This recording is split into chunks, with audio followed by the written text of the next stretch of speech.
dubartiinana dhukkubateetti kamteetta jedhe. Ameen jedhame. Ishee gaafa argu isheedha hoo'ee dubartiinana dhukkubateetti hiikamteetta. Waaw. Harka isaas isheerra kaa'e. Isheen achumaan ol qajeeltee dhaabbatte. Waaqayyoof oqubaa dhiyeessite. Mee ameen jedhame. Arabajala badia merka keessan ol kaasaati waaqayyoon nan galateeffadha jedhame. Akkuma dubartii kana namoonni kana booda galateeffatan jirtu.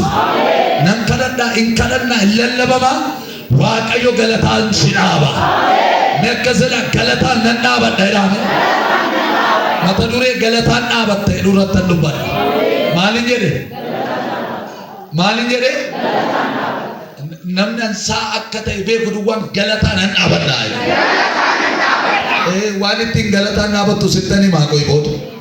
Hojjettee gaafa hojjettee dhaabattu hin galateeffatte gooftaa ishee.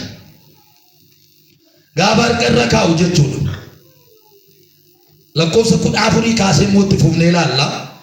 Egaa gooftaa Yesuus Kiristoos qaama fooniitiin biyya lafaa kanarra yeroo deddeebi'aa ture. Gooftaan wangeela mootummaa waaqayyoo warra sadagaan warra san dhageenyetti himaa ture. Namni nama dhaga'u duwwaa waan jiruuf wangeela lallabna miti. Namni nu dhaga'ullee hin jiru yoo ta'e nu wangeela lallabna. Ameen jedhama. Isqeeliin waaqayyo keene yoo si dhaga'anis yoo si dhaga'u baatanis dubbii koo dubbadhu isaan garuu waan si dhaga'an miti jedheen tajaajilaa kana gaafa waama. Kanaaf egaa gooftaa Yesuus warra isa dhaga'anis warra isa dhageenyettis qixa wangeela addabaabaayii irratti itti lallabaa ture. Warra mana sagadaa qaban immoo mana sagadaa Yihuudootaa manni sagadaa jira akkuma nama chaarchiidha jennee hundeessinee keessatti dubbii waaqa baran keessatti waaqeffan keessatti siraata garaagaraa geggeessinu kana manni sagadaa jira jechuudha bara sana. Godoon itti Yihuudoonni walitti qabamanii waaqayyoo waaqessan jira. Gooftaan Yesuus tajaajilli isaa yeroo baay'ee bakkee irraa haa ta'u malee warra immoo macaafa qulqulluu kakuu moofaa kan of harkaa qaban isaan kanallee ni barsiisa. Caaffata qulqullaa isaanii dubbisee isaan barsiisa. Kanaaf guyyaa kanaa sagantaa isaa laataniitu hin barsiisaa jedhe. Gooftaan barsiisaadha waan ta'eef barsiisaa ture. Egaa waldaa keessa kan jiru namoota rakkina garaagaraa qaban. Dubartiin kun sagantaa guyyaa sanaa hirmaatte. Dubartii tokko argina jireenya ishee kan waaqayyo jijjiire. Maqaa ishee akka ta'e asirratti hin kaasu. Garuu rakkina ishee kaasa. Dhibee ishee kaasa. Waan ishee gadi qabaa ture kaasa. Sinni dhaggeeffadhaa. Waa'ee dubartii kana na haasofsiisuu barbaadee miti waaqayyo. Galgala kana fuuldura keetti waa argee waaqayyo sagalee tokko akka dubbadhu raba koorra kaa'e. Mee akka kee ol kaasi waaqayyo galataan na dhaaba jedha. Siifaa godhu Yesuus. Galataan si dhaaba waaqayyo. Namoonni galataan dhaabatan nama hunda miti. Warra waaqayyo gargaaree galataan dhaabata. Biyya lafaa kanarratti namoota gaddan irraa argitu malee namoota galateeffatan badaan argitan. Maaliif rakkina baay'ee guyyaa gammachuu namaarra guyyaa gadda namaatirra baay'ee guyyaa namni irra lolamu baay'ee. Kanaaf gooftaa Yesuus wangeela kana fudhatee gara dhalootaa gaafa dhufu warra rakkina keessaa butee baasee galataan isaan dhaaba. Kanaaf guyyaa rakkinaatti na kadhu hanisa keessaa butee si baasee nama galataa si godha kan jedhu kanaaf caafama. Wangeelli keenya rakkina keessaa si baasuudhaaf haala si mijeessa malee rakkinuma hammadhuu taa'e rakkinuma wajjin buli achuma keessa jiraannu jedhee nu jajjabeessa. Rakkinni hoo jiraate jabaan dhabdiin kutini han immoo barii fayyinaa siif fidan jedhama. Haleluuyaa. Eenyu fakkana dubbise beeku galataanan si dhaaba si jedha waaqayyo. Meela torbee kanaas haa ta'u beeku si'a kana keessa haa ta'u beeku barri 11 keessa nominaa ta'u beeku bara 2017 bara haaraarratti ta'u beeku waaqayyo namni galataan dhaabatu jedha naan jira. Siifaa godhu Yesuus.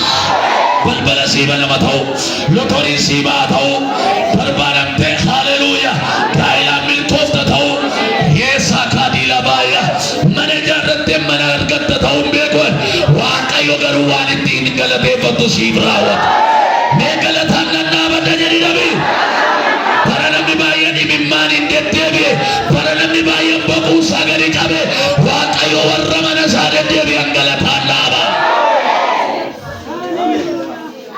dubartiin kun rakkoo guddaa tokko qabdi. Rakkoon isheen qabdu maalidha yoo jettanii waggaa 18 hafuura hamaadhaan hidhamte. Kan ishiin hafuura hamaa waggaa meeqa? Waggaa 18 hidhamuu ishiirra darbee waggaa itti lakkaa'eera. Rakkinni namoota baay'ee yeroo baay'ee rakkina seexanaa kan qaban nama baay'ee rakkina seexanaa qaba. Hojii namaayidha, gaa'ela namaayidha, tajaajila namaayidha, biizineesii namaayidha, karoora namaayidha, mucaa barachuudha manaa ba'e sammuu isaayidha. Waan baay'ee ina seexan amma dubartii kana hidhine gaafa ishee hidhuu waggaa 18 guutuu akka nama dhagaa baatutti waan guddaa wayirra kaa'e hidhishii goomesse. Kaleessa hojjettee deemte erga waggaa 18 asii garuu dubartiin kun akkaatti deemti. Gooboon hojjettee takkaanuma nama laaltu waggaa 18 wanta gadi ishee qabee jiru maali yoo jettan hafuura hamaadha. Bara keessatti akkaatti gejjettee deemtu kasi godhu nama caala hafuura hamaadha. Hafuurri hamaan kan nama qabnaan fira koo hin galateeffatu gungumta malee seexanni maaliif kan nama qaboottan hakkaatu waaqarratti kaatuuf waaqayyo garuu akkasii jedha waan gadi si qabaa jiru kana jalaan si kaasa. Oranjee jettee galataan dhaabattanii waaqash meekkasani galataana ol jedha jedhame siifaa godhu Yesus. Dubartiin kun seexanaan hidhame jettee charchii naftu. Bakka waaqayyo anaan argottee abdiin kutanne dubartii baay'ee abdii wayii keessan waaqayyo guyyaa naa qaba jettee nama abdiidhaan eeggattudha dubartiin kun. Mee ilaala waa'ee dubartiin kun isinitti mul'atu waggaa 18 seexanaatiin waggaa 18 dhiisa isaatiin 8 ulfaata daqiiqaa 8 ulfaata waggaa 18 wajjin jiraate daabiloos. Waggaa 18 akka nama lafa garaashii ga'uu hin dandeessu hidhamteetti waan ta'eef waggaa 18 guutuu hidhamaatuma mana waaqaa turte. Charchii keessa jirti dubartiin kun gooboo ishii baatte galma jechaa deemti baqala asii gadi namni otti dhufe badaa bakka ol jettee hin laaltu gadi ishee qabeera.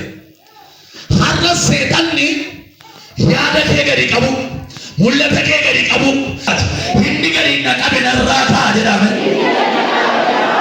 Waa warra jallu beektanii irraa jettamee akkatan inni narra taa'e jedhime inni na cunqursee jedhime inni na dhibbisaa tureedha nana mana'eedha galgala kanaa kaasee jedhime waaqayyo narratti hin laalu jedha narraa kaasee jedhime siifaa godhu Yesuus.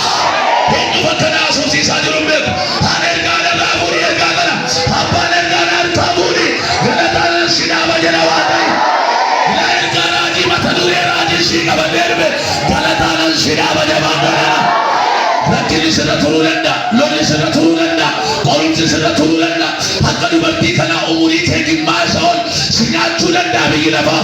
Waa tokko sitti hima dhuma kee keessa galataan dhaabatta. Meetumurri koo galataan jedhame. Hidhamanta siifarraa galataan bahi galataan gala. Siifan kanadda sirrattan dubbadda galataan jalqabi galataan xumur. Ishoo waaqayyo ba'aa koo buuseera waaqayyo seenaa koo jijjiireera. Se cufaan irra jiru cufaarraa bane sagadda keessa nu gaddarraa kaase samoorraa mimmaa naqe hakkaatti sagalateeffatu barbaada. Harkaan sii qaba sirraan adda baasa jedha waaqayyo. Yaa dubartii kana argee dhiifne nama baay'ee barsiisee bu'ee nama baay'ee lallabee galee gooftaan guyyaa sana waldaa dhufeega. Kanti isaanii mana sagadaa isaanii gaafa dhaqu dubartii yeroo inni wangeela barsiisu akkas teessu arge. Namni garmaatu hin beeksa namni rakkina duddaa qabu hirkatee taa'u akkas taa'u. Dubartiin kun nama keessaa gadi jettee teessi. Saba gidduutti ishee arge gooftaan. Haaleluyyaa. Ameen jettanii? Biyya keessaa barana si argu Yesuus. Iti waaqayyo gooftaa utuma barsiisu dubartii sana dhabu. Fayyinni guyyaa sanaa anuma ishiiti. Barsiisaa utuma jiru dubartii sana arge. Gaafa dubartii sana argu ofitti waame. Ameen. Ameen. Akkamitti galataan dhaabatta? isa jalqaba gaafa gooftaan si arge. Amma gooftaan si argutti galma jettee jiraatta. Amma gooftaan si argutti firri gadi si qaba. Isa amma gogoo kinu akkas jedhamniti waan baay'ee gannama qaba. Hiriyaan gannama qaba, qomoon gannama qaba, birri harkaa dhabuun gannama qaba. Waan baay'eetu gannama qaba firoota koo. Amma gooftaan si argutti duwwaa gajjettee kan jiraattu. Gadi jetteetuma deemtu waggaa 18 guutu. Kan koo malli maali? Furmaanni eessa jira? Akka nama rakkina qabuuti nama waldaan dhaqne dhashee. Nama teessee suruma wangeela dhaggeeffanne rakkinni ishii mana Waaqayyoo hin hambifne. Dhibeen ishii irra jiru, hidhaan ishii irra jiru, charchii ishii hin hambifne, mana sagadaa ishii hin hambifne. Hin deddeebiti. Waa tokko isinitti himu. Rakkinni isin irra jiru, qorumsi isin irra jiru, lolli isin irra jiru, mana Waaqaa isin hin hambisne. Mana Waaqaatti isin haa fidu mana. Dubartiin kun rakkate jettee nafu. Naagamte jettee nafu. Baqqaali nama gidduuyyuu deemuu saalfanne jettee nafu. Dubartiin kun galma jechaa waldaa deemti. Waa tokko sitti hima. Bara keessaa baratti ishee arguu qaba. Guyyaa keessaa addabaabaa irratti ishee arga. Raadii labaayyaa galataan kanatti dhaabattu gaafa ija Waaqayyoo keessa galu. Ija Waaqayyoo keessa gali ameen. Yeroo tokko taaliidha. Hin arge. Galataan akkaati dhaabattuuf inni jalqabaa akkaati galataan dhaabattuuf sabab yeroo Waaqayyo si arge. Galataan na dhaaba jedhime. Waaqayyo wanuma kana dubbatan ati naa guutuu bitti. Dhugaa gooftaa isinitti himu. Dubartii kana argee callimu. Qoy boodan salliyaa fi jennu. Hokkasuma dubartii kana gaafa argu dubartii akkas teessu sana as naa fidaa. Hangamni mana sagadaa sun achi keessaa warri seera geggeessan qoy kadhannaan akkana miti, qoy lallabni akkana miti, siraata geggeessina, harka ol kaasaa, miila ol kaasaa, haahuu hii jedha. Hanjar wayii jira qeesii wayii waldaa. Qeesii eeyyaman gaafanne Kiristoos. Dubartii sana waamee fayyisuun jedhe Kiristoos.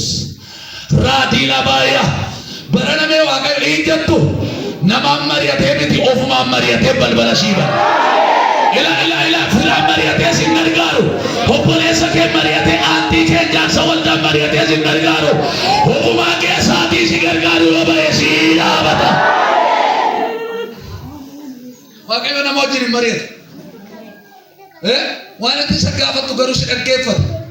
Garuu yaada sirraa fuudhee galaa yaada biraa binaamname yaada Waaqayyo jijjiiruudhaaf hin yaalina. Waaqayyoon gorsuudhaaf hin yaalina. Namni tokko Waaqayyoon gorsuu barbaadu. Ofiin dadhabsiisina. Eenyutu isa gorsuu danda'a waan jedhuuf. Kanaaf dubartiin kun maaloo naa kadhadhu jettee dhufne gara isaa ilaala. Ofumaa karoorsi. Maaloo rakkadhee rakkoo waggaa 18 irra jira alaalechi. Hin jenne dubartiin kun. Hiyyenna ofumaa arge. Haleluuyaa. Yeroo tokko himatanii iyyuu callisa. Otoo ati himatanii iyyuu waan ni dhufee si gargaara. Barana waa tokko sii jedha waan ni ka'ee biyya keessaa si haa gargaara. Kanaaf ol qajeeluu hin dandeenye hin goobofte. Hiyyaalti garuu hirma ishii dide. Ol jechuu barbaadde didee qaqqaba. Akka nama qoymee nama neetti duddaa ciisee laalaa homaa dhuma dide. Ol qajeeluu hin dandeenye. Ol yaaddi. Yeroo tokko ol guddina ol mul'ata ol tajaajila ol motor yaaddanii didee kan gadi sinoof sinii dubbadhu hin amantu namni kan hin gadi harka kee ol kaasiga waan otoo hojjettu utuu kadhattu utuu waldaa deemtu sirraa ka'uu dide Waaqayyo sirraan kaase galataan hin sinnaa baay'ee raajii kana filadhu siifaa ta'uu ameen. Gaafa sana Waaqayyo gooftaan nama galataa godheessi dhaaba. Waamicha qabda taanan, ija Waaqaa keessa jirta taanan, Waaqayyo galataa si dhaaba. Kanaaf dubartii kana argee ofitti waama. Omaanuu mari'an. Kottu gara fuulduraatti jedhee. Dubartii kana gara fuulduraatti gaafa baasu maal gochuuf ilaata jedhee namni hunduu taa'ella. Yommuu ishee argee ofitti ishee waameet dubartii nanaa dhukkuba keetti hiikamteetta. dhukkuba firra argee callise. Dhukkuba waldaan argitee callifte. Dhukkuba ollaan argee callise. Dhukkuba biyyi baay'een irratti argee maal gootee dubartiin kun jedhee irratti hulluu. Waaqayyo lafa itti lakkannee na kaasa jedhame. Si kaasu Yesuus. Si kaasa hafuura baati. Si kaasa mootiin araara. Seetiyyo. Haleluuyaa. Dubartiin alaa har'aa booda dhukkuba keetti hiikamte. Dhukkuba baay'ee qabde dhaggeeffadhu dhukkuba foonii yoo dhabde kan hafuurri isaa dhukkubsate hojii isaa dhukkubsate gaa'illi isaa dhukkubsate tajaajilli isaa dhukkubsate waan akkana siin jedha dhukkuba namni ittiin si bare sanattas si fayyisa. Dhukkuba ati ofirratti jibbite sanattas si fayyisa. Siin laama galataan si jedha Waaqas. Mee dhukkuba kootti waan na fayyisa jedhama. Dhukkubni tokko tokko jiraan ijaan hin mul'anne. Qal'inee si gaata. Qal'inee gadi si gaata. Namni dhukkubni irra jiru dhukkuba foonii yoo ta'u. Utaalaan deema haalummaa Yesuus geetaadha jechaan deema. Bakka walitti camaddanamee deema. Mataa dhukkubee hidhateeti. Garaa ta'e qabateeti. Dhukkubni kan nama qabdidoo. Namni gaafa okkoluu jalqabe jireenyi isaa gadi. Walitti galee deema. Dhibee dhokatee si nyaatee walitti si dechaasa. Dhugaa gooftaatu iyyaan jiru lafaan jiru. Waaqayyo gooftaa Yesuus sagalee waan naalaatee banas dhaabannee dubbachaa jira. Waaqayyo dhukkuba isheetti fayyise har'a dhukkuba ittiin boossutti si haa fayyisu. Yooma hiikama kana keessa warri jettan sii kennama galataa si godha jedhe Waaqayyo.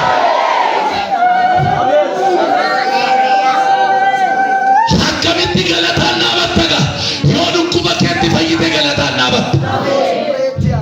Amma nama meeqa dhukkuba diinagdee kan qabu dhukkuba yaadaa kan qabu sinama isa kaanserii isa dhiigaa isa mataa cabsaa isa harka nyaatu isa miila nyaatu dhukkuba meeqa jira. Dhukkubni jireenya namaarra gaafa dhufu kan nama qaba. Dhukkuba ittiin machaa'aa jirtu dhukkuba firri namarraa fuudhee baatu fira koo dhukkuba sumatu baattata nama dhukkuba namarraa fuudhee baatu nagarre ilmi Waaqayyoo garuu dhufe qoodaati waraanamtu sii waraaname qoodaati du'uu qabdu sii du'e qoodaati dhiiguu qabdu sii dhiige har'as galataanan si dhaaba sii dha. Beekam maalin okkolaa jirte si beekam maalin gajjettee jiraachaa jirtu otoo afaan qabdu akka nama afaan hin qabne otoo humna qabdu akka nama humna hin qabne otoo beekumsa qabdu akka nama beekumsa hin qabne warri ta'aa jirtan ergaan sinii qaba. Dhukkuba sirra jira dhukkuba kanatti si fayyisaa yeroo miila qabdu akka ati tarkaanfattee hin deemne harka qabdu hidhattee akka fudhanne beekumsa qabdu akka itti dhimma hin baane hafuura dhukkubaa sirra taa'e sirraa dheera.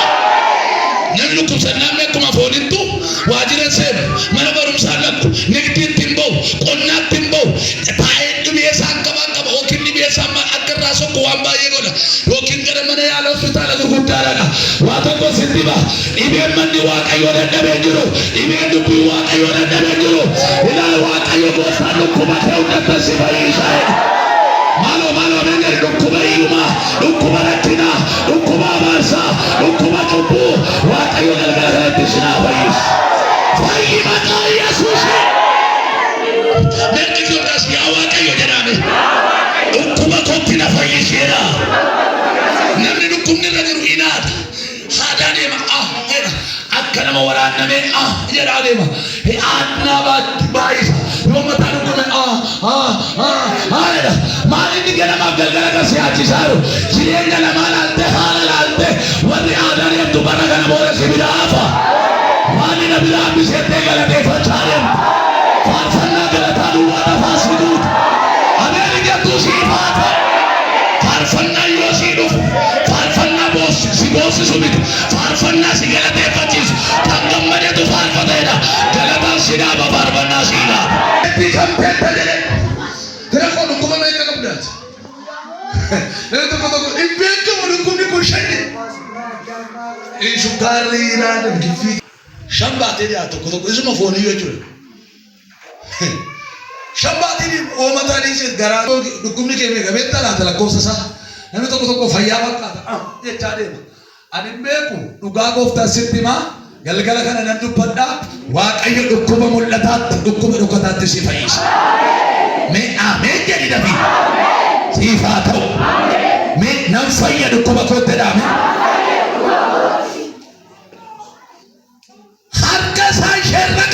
nama harkifuun.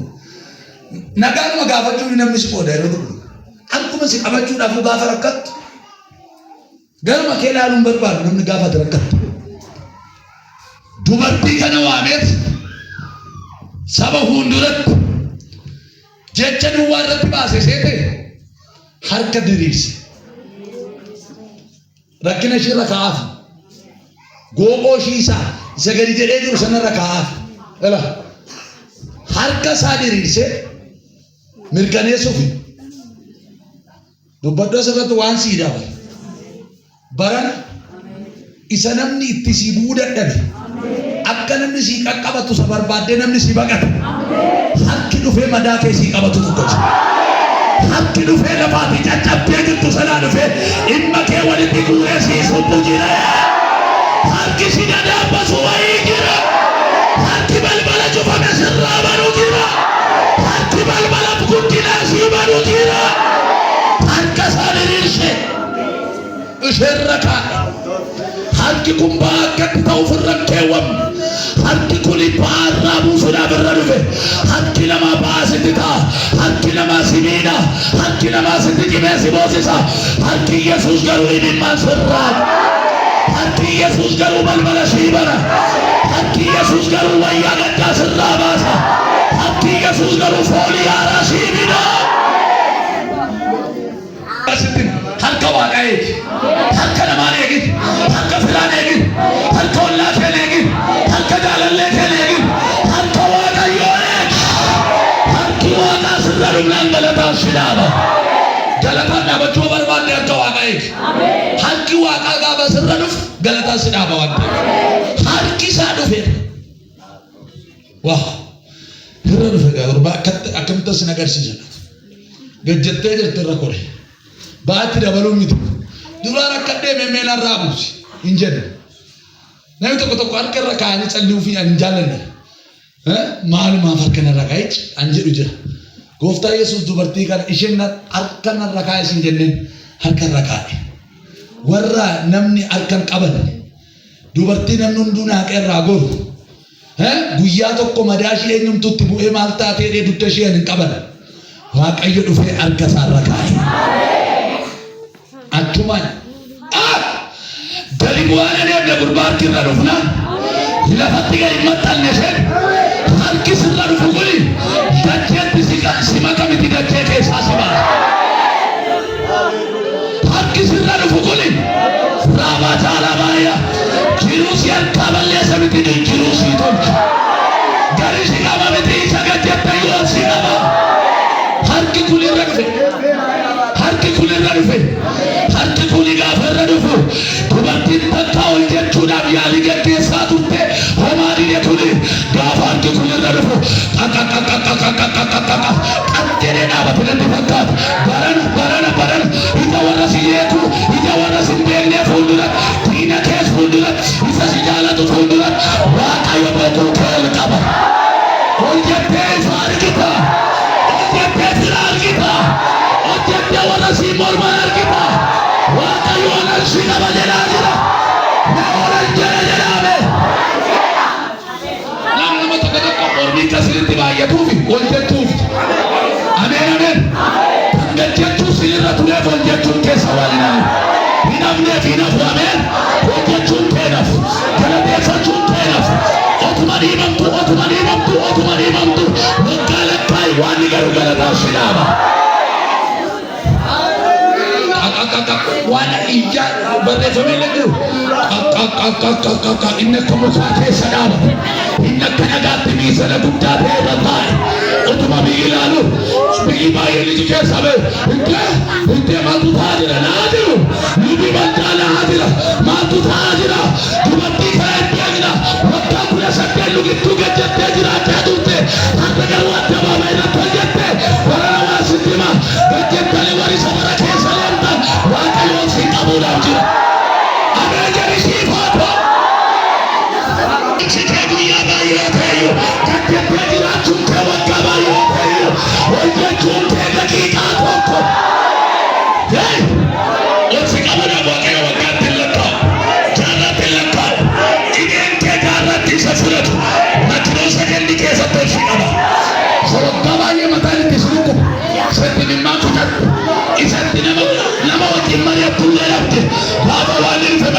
jireenya keessatti ol si qaba. Nama galata nama tumbe. Dhiibamuu kan jibbin, ari'atamuu kan jibbin, gaddachuu kan jibbin. Amma Yesuusiin fuulduratti gajjatta. Amma itti Waaqa seertu duwwaatti boossa.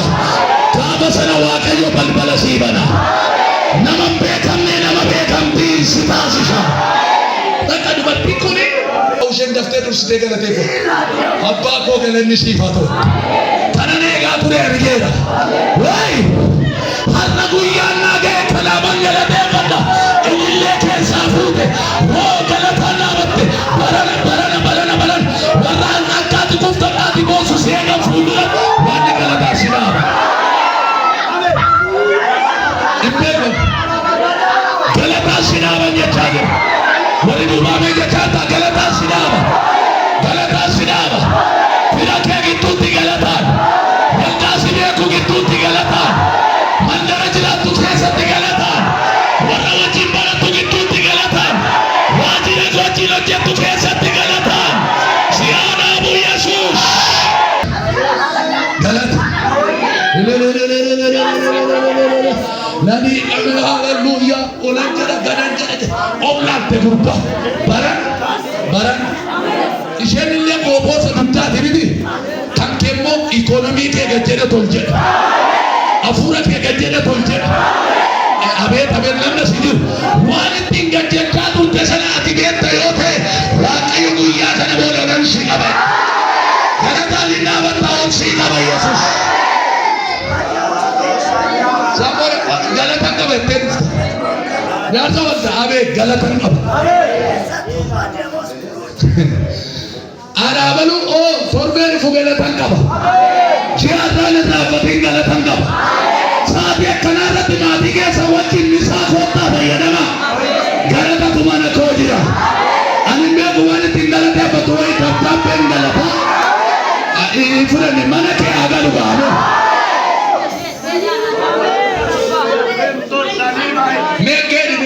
Waaqayyoon koo jedhama. Inni nama nadheedha. Jabaadha. Galataan na dhaaba. Siif haa taasisu.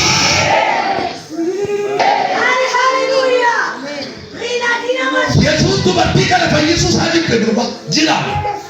Si gargaaru bakka akkamitti dhibamte akkamitti ba'a akkamitti guddate akkamitti qabde bakka waan hundi kee kan gaafatu. Maal amma ka'ee gadhaa Yesuus afnee dubartiin fayya galateeffattee xumuru. Guyyaa jaakottaa fayyaa malee guyyaa sanbataa hin danda'amu. Maal jiru kenna hin danda'amu jedhee arre. Maqaamni guyyaa sanbataa fayyisaa jedhaa. Teeksii kan luqqifate namichi gooftaan amma kana irma dhaggeeffata.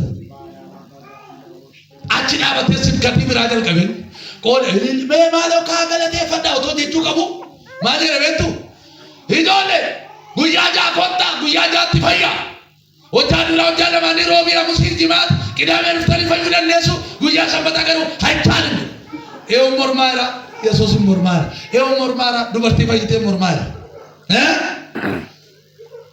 Gooftaan Yesuus deebii qaba gaa. Hangafa mana sagadaa maal jettee jedhe ayi gooftaan maal haasoftee amma jedhe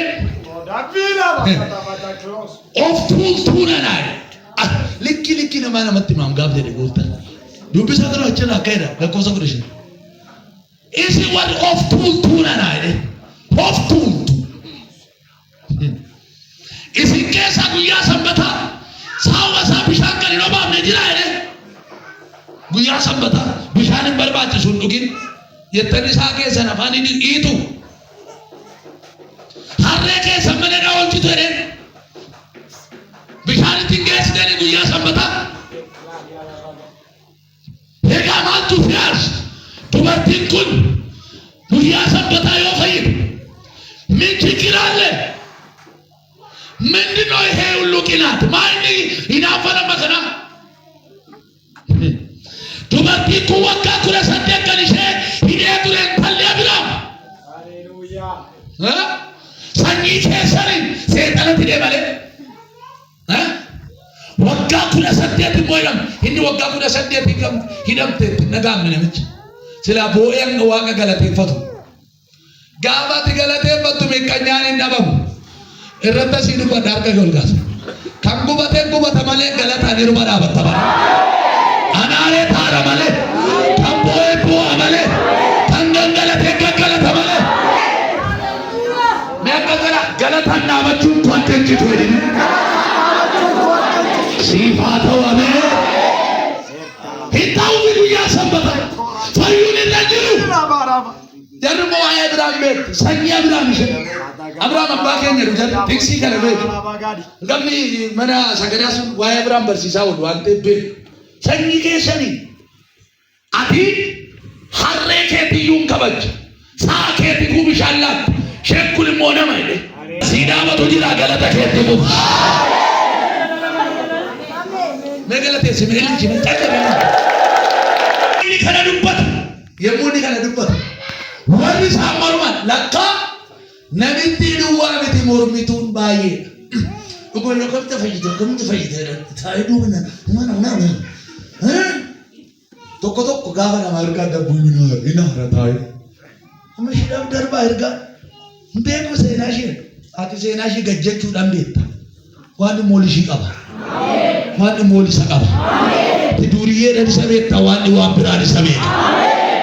Kidiraashii ti cubbuushii takkale godhe waan jedhan nafni jira.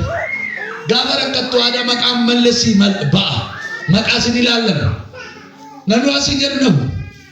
Gaafa xinnoo uffattee xinnoo sirraa miidhagee fiffilattee diddibattee foolii wayii sirraa maa tabbataa immoo maa fakkartii keessaa fuutee immoo obboleessatti irra gadhiise immoo hinattee uffatte immoo si jedhu.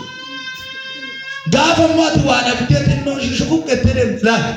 Laal hojii jalloota waaqayyo mataa ishiitti deebisaadha awwaara irraa yaasaadha laal qaana'aa jirte namni moo annamaa dhiisaa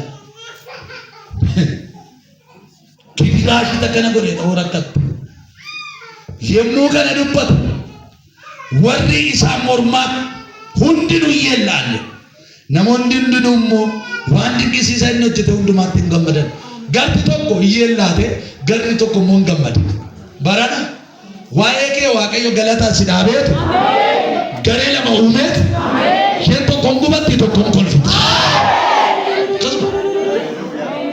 Akkamitti kaan inni of nyaata bakkaan akkamitti kana godhan akkamitti seera waldaa keenyaan eegu seeraa cabsee inni matarra sagantaa zawaame. Eessumaa nutti didakka waan jedhee namni garuu dubbate of tuurtu. Yoo siin keessame namni horii harree qabu harree isaa kan lagatti hin geessin harreen caattu ishiin nama waaqaati sanyii Abiraam. Ay waaqayyo ulfaadhu ilaa sagalee tokko naa dhufu ulfaadhu sagaleen naa dhaha mee akkas jedhama mul'ata akkamiin arga beektu koo hin dubbatta. Atas dhaabatta akka nama abukaatu dhaabatu ati numaan dubbattu isa si wajjin dhaqe taasa. Harka si qabee dhaabateet maaliif raafuuta maaliif itti buute ila akka sagalee jedhu dhagaye mee akkas jedhe na dhaabeen naa lola jedhama. Siif haa ta'u amee si dhaabee sii lola jedhama.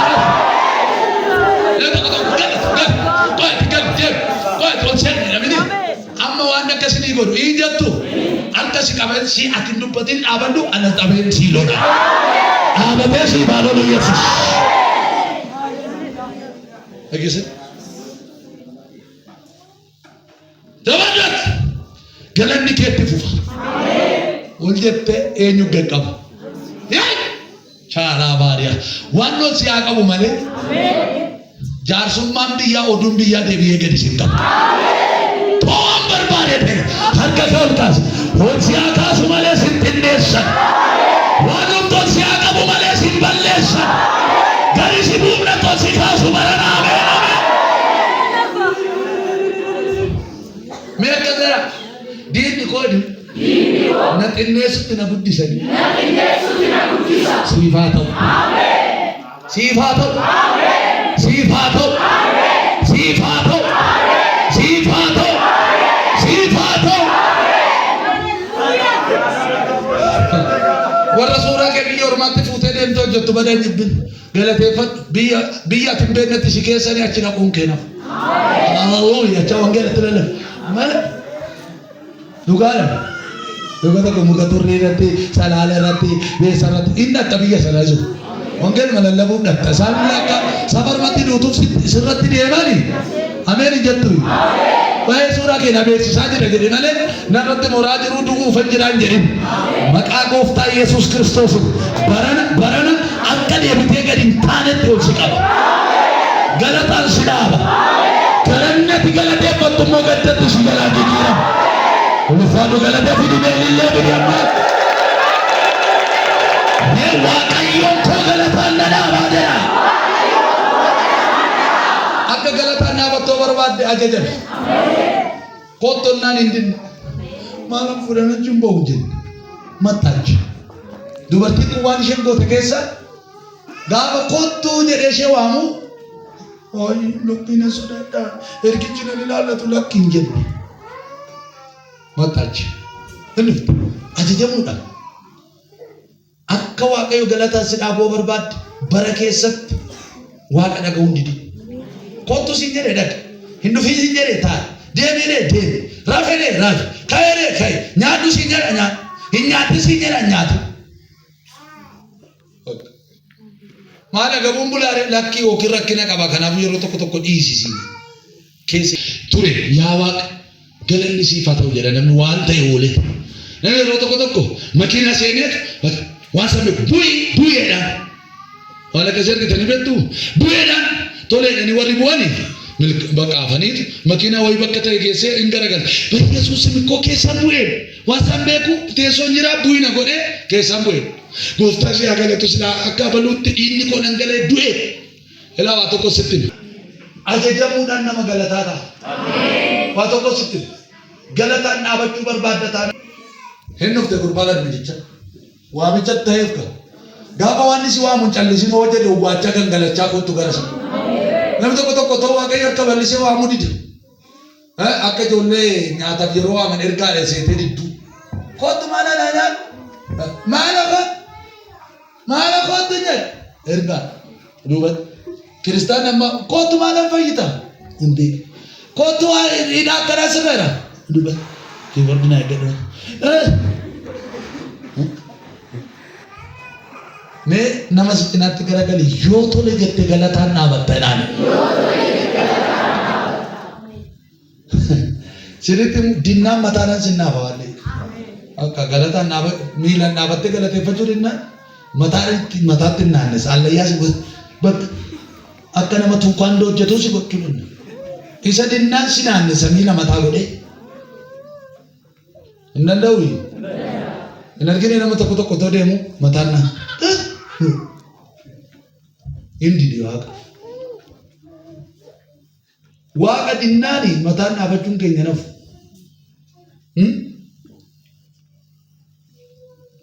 Yoo waaqayyoof tole jenne garuu miilumaan dhaabannee galateeffanna. Ani hin beeku nama fuuldura kana galataan dhaabatu.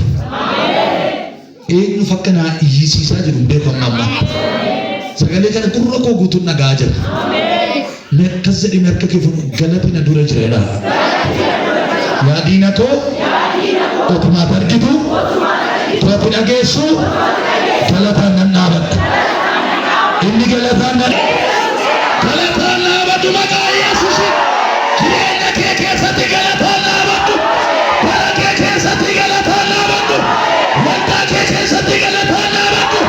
Biyya kee keessatti galataan dhaabadhu. Akka si faarfachiisu inni akkamitti akka si dhaabu inni akkamitti tolu akka ol si qabu isa beeka. Isaaf dhiisi kanarra waa'ee kee akka barbaade haa godhuun. Ati ga'een kee galateeffachuu. Ati ga'een kee waalaa baacaalaa baadiyyaa namaa jedha tole jechuu. Ati ga'een keessa sodaachuu. Ati ga'een kee karaa inni irra si oofirra deemu. Hin amantaa? Ilaalan arga mul'ata wayii diggisii galataan mana keetti qophaa'a. Dukkaana gaddaa waan keekee irraa buqqisee dukkaana galataa keekee irra dhaaba. Dukkaana yaaddoo dukkaana sodaa sirraa baasee dukkaana galataa mana kee irra taa'ee. Yaa Waaqayyo erga golgaas sharaa galata ila dukkaana galata waaqayyo mana galata bal'aa wayii sii laate fira kee dhiiga keessatti waamtee galateeffatta galataan si yaadaamu barana ila madaa keessana keessaa si baaset boocha keessaa si baaset galijachuu keessaa si baaset wallaasoo sana keessaa si baaset boocha keessaa si baaset dukkaana galataan nama qeekee guuta galataan si yaadaamu Yesuus maaltu ta'ee foodinaan galateeffannaan naggira galataan dhaabattee galataan qaba jette waan sambeenu anneerraa dhageenya dhagneerraa dhaggeeffanna hamma jedhanitti waan nama galataa si yaamanu maaltu ta'ee adoon beeku waameettuma keenya uffay otuman dubbadhu waaqayyo waan argisiisa akka nama lakkoofsa lakkaa'u tokko lama sadi akka sadee lakkoofsatti fufuun arga akka nama lakkoofsa lakkaa'u waa tokko isinitti waaqayyo sagalee akkasiin haala galata tokko duwwaa miti galata lama sadi jetteetti fuftusi kuni tokko kuni lama kuni sadi si kan dhume otoo isa tokko galateeffattee jalaan baasin inni tokko irraa dhaabe way ani sakaraayyuu xumurree inni kunis irratti dhufe hamma jettutti waan ni galataa si yaadaam fide guddina fide sakalaa jalaan xumurree waaqayyo akkamitti karaa walirratti fide hamma jettutti si garraba Yesuus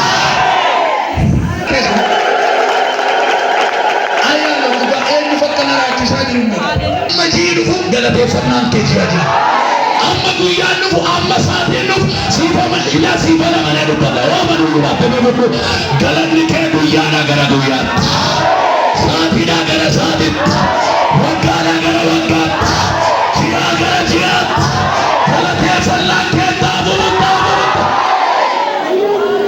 gamaa yoo baate galata gaafa gabbuute galata gaafa waldaa dhuftu galata gaafa dirreetitti baate galata haleluuyaa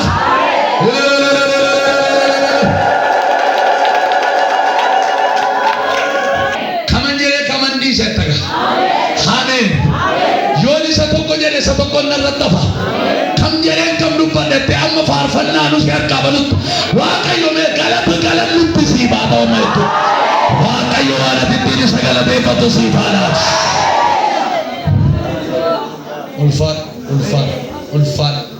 ulfaat laatii lafaa kraadiyaas uffe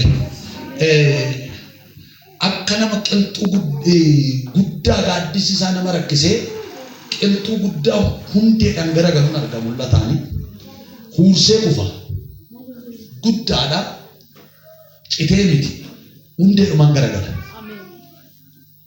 waan akkasiin arga hafuura kun akka ifti waaqayyo ulfinni waaqayyo sirratti hin baane gaarradee kan sirra taa'aa ture ilaa furra waaqaa hiikennatti maali wanta humna kee gararraa ta'e si caalee si gaarradee harka koo sirraa eebbise baran harka kee ol kaase otoo ati argituu uursee sirraa jiga hin amantaa barana waaqayyo idda si rakkisaa ture sana hundeedhaan buqqise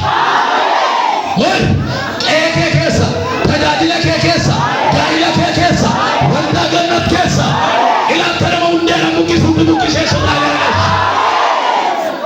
galateeffatu galata qabdatti saabarii galattuudhaan wanta si rakkise wanta si hin mormu wanta abeet gooftaa Yesuus hin amantaa hamma har'aatti dhiiga si nyaachise hamma har'aatti mataa kee keessa deemee gaaffii gasi tuumaa ture uursee sirraa hajibu uursee sagalee dhageessisa nutti dhufe waaqni sii jecha nutti dhufe waaqni isaa jecha warri bara kee nyaachaa turan uursanii sirraa hajibu dhugaa waaqayyo sinitti jalloonni kana booda hundeedhaan buqqa'uu jalqaba magaalaa keessa baadiyyaa keessa lafootii keetti waldaa keessa karaa keerra harka kee ol kaas hundeedhaan haa garagalanii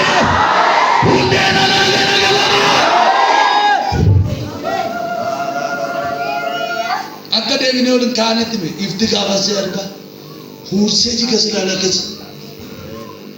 sirratti immoo hin jigu ayisu sirrumaa godhee jigan gaafa diinni kee kufu sirratti hin kufin balaadha sirraa qabee kuffisa hundee maa waan dhugaa gooftan የሚገርም akka nama bubbee guddaadhaan kinoo qaltuu tokko argitanii yeroo waa fottoqee bakka inni guddaan itti dhufe buqqisee waa fuudhee bubbeen tokko akka kanatti wanta lafa qabadheera an omtuuna sochoosu jiru. Kana booda ganama kaateetu anuma jige argite. Gooftaa Yesuus Kiristoos hin garagalee hin jigee hin ka'e anuma jigee bulee argite siifaa godhu Yesuus. Nerki itti naa garagala raajii kan itti naa dubbadha akka jiraani. Isa si lolaa ture sana kufee argiteedhaan. Isa si falmaa ture garagalee argiteedhaan. Hin amantaa? Ani hin beeku fira kee obbolaa kee Waaqayyo hiikee siin galataa si dhaaba ta'u. Balbala sii banee foonii kee urgeessee galataa si dhaaba ta'u. Mana yaalaan mana hidhaa nama duratti sii baasee sii fidee galataa si dhaaba ta'u. Garuu nama galataa dhaabatu as keessa jira. Warra guyyaa irraa dhuftan carroomtanitti bara isaa guyyaa isaan beeku kaan keessan asii gabbaatanii waa dhageessu torbee kana gidduutti waan gammattu waan itti nilililililililli Waaqayyo ati warra amaneef godhiif raawwadhuuf maqaa Yesuusiin. In kadhanna jireenyaa barne gooftaa dubbattee taasisa dubbatte raawwadhaati nama galataa na godhadhaa.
sitti baay'atee guddachuun keedoo raabataadhaadhiyamoo akka geemalisu anta nama galata fudhatee sii gadi yoo sii qaba aman gooftaan waa'ee kadhannaa yeroo barsiise kana waan kadhatta namanaa akka sinii ta'etti fudhadhaan akka waan ammuma kiroo waa sii ta'e akkasitti gammadaa fudhan waan abba'u kan baasta kan hojjetu hojiitti kan bobbaasta arrasiin kadhadhaa saba kana waan inni ittiin si galateeffatu boleessi koo obboleettiin koo kun waan ittiin si galateeffatu ila tosii balbala banee argaman balbalannaa baname jedhanii si haa galateeffatan ilaa kootii kana jedhanii si haa galateeffatan madaa koo fayya jedhanii si haa galateeffatan seenaa koo geeddarame jedhanii si haa galateeffatan ila sagalee kansanuun nagaa ijoollee koo harka karaan hin badu ifa isaanii ta'een isaan geggeessa bara namni faalli karaan taanarra isaan buusu barbaadu ofii kootifan ijoollee koo geggeessa laa jedhamanis namatti amanee baratti amanee ijoollee koo laan ofii kootifan dura isaanii deeme ijoollee koo geggeessa fiidaalaa teelee beeyya ammina duukaa bu'an hammina ilaalaa deeman kun hambatan keessatti galateeffachaa deemanaa jira akkasumas gara fuula waaqayyo ammuma isteeppii tokko gara fuulduraatti siqaa deeman ammuma miilli isaanii gara fuulduraatti tarkaanfatu galanni afaan raba isaanirraa nabamu galanni garaa isaanii keessaa nabamu kana sinna dabarse sana sinna dabarse asii sinna ga'e jechaana galateeffachaana duukaa deemanaa arga gambaasii danda'a guyyaa kanaa kaaste gaddaa boo'aa haaraa dhiphachaa gooftaa kee duukaan deemi akkaati gammadu galgala kanaa kaasee hafuurraa waaqayyo hafuurri gammachuu inni ayyaanaan guutuu ta'e waaqayyo gooftaa biraa galgala kana hafuurri gammadi siin jedhu molamuu kee gammadi kan siin jedhu hidhamtee yoo jiraattee gammadi kan siin jedhu hafuurri waaqayyo galgala kana si haa argatu si haa dhuunfatu nagaan kee iddoo taadeemiyo harjuun kee iddoo taadeemiyo dibanni kee iddoo taadeemiyo miilli kee iddoo taadeemiyo riijaadhaa libaana talaadoo sekedeme mellattilo sakibana dhugaa gooftaati warra na filatan warra na amanatan warra toltuu kan laanne gara isaanii goototaan na waaqessan isaanin qaanessu nama galataan godha warra isaanin morman immoo na hiyyellaasisa diinata ijoollee koo na hiyyellaasisa diina kakuu isaanii na hiyyellaasisa diina eebba isaanii na hiyyellaasisa diina tajaajila isaanii na hiyyellaasisa diina hojii ijoollee koo na hiyyellaasisa hiyyelluu namni duukaa bu'eenaa jedha waaqayyo hin qaala'u namni tosa lubbuun danda'u qabdanii akka waanuma nama yaaddan nama sinii dubbatu nama sinii deemu nama sinii falmu akka waan hin qabnetti kan nu yaaddan noo wanti waaqayyo abbaate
ilaahi ilaahi keessan